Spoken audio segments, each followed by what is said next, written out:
trying to persuade somebody of something and they are just not understanding or not agreeing. Or maybe you're trying to persuade a group of people and nobody seems to care about the message that you have. What can you do about that problem? I have some experience with this. I have a long record of failing to persuade people of things that I believe. I've realized that you cannot change the whole world in a day, and you cannot even change another person's mind in a day. Minds do not turn on a dime, the saying goes. So what do? Well, the most that you will be able to do is probably move somebody one lane mentally. Get them from the slow lane over to the fast lane. That would be an accomplishment. But get them to turn around and go the other direction, I don't know about that. At least not in a day. Whatever kind of good impact that you're going to have on somebody, it's probably going to come in little pieces. And it's going to come when they look at you as somebody who has a certain amount of credibility. And this is the secret, is you ask yourself, not how can I change the other person's mind, but what is it about my own mind that I can change? My own attitude and mindset.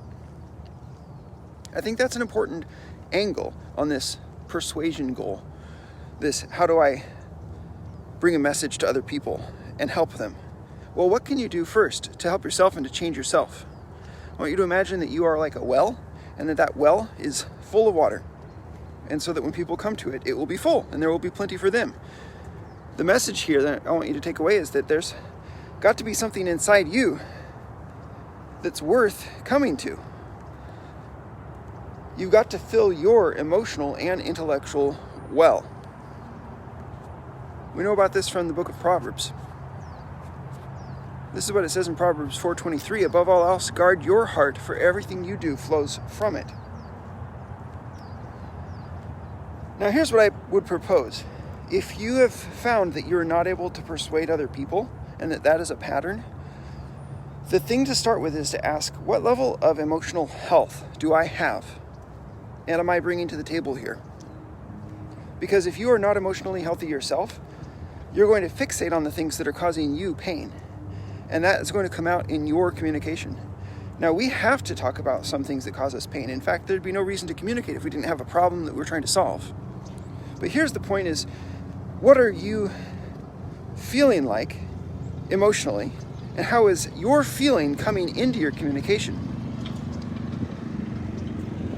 Because it's one thing for me to be joyful as I describe a problem.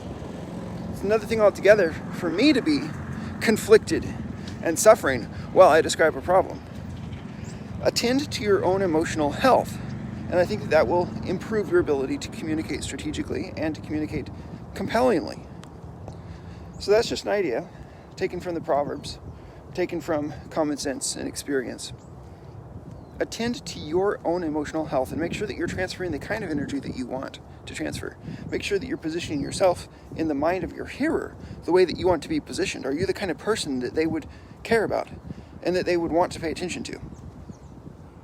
Now, I'm not saying I know how to do that, but it's crossed my mind that it's something that I ought to learn. And one of the ways that I'm working on doing it is making sure that I go to the well for myself emotionally. That is sufficient rest, a good diet, exercise, reading the Bible, praying, going to church, making good choices as far as my habits, avoiding bad habits, getting time to refresh myself, time away from other people, because a little bit of alone time can do a lot. Having good friendships, any number of dimensions in my life that I can say that I'm attending to my own health. And as I do that, hopefully, in the long run, it's building towards something. I'm trying to answer the question, what kind of person do I have to be in order to have the impact that I'm trying to have? And that's a question that you should ask yourself. What kind of person do you need to be today? Thanks for listening. God bless.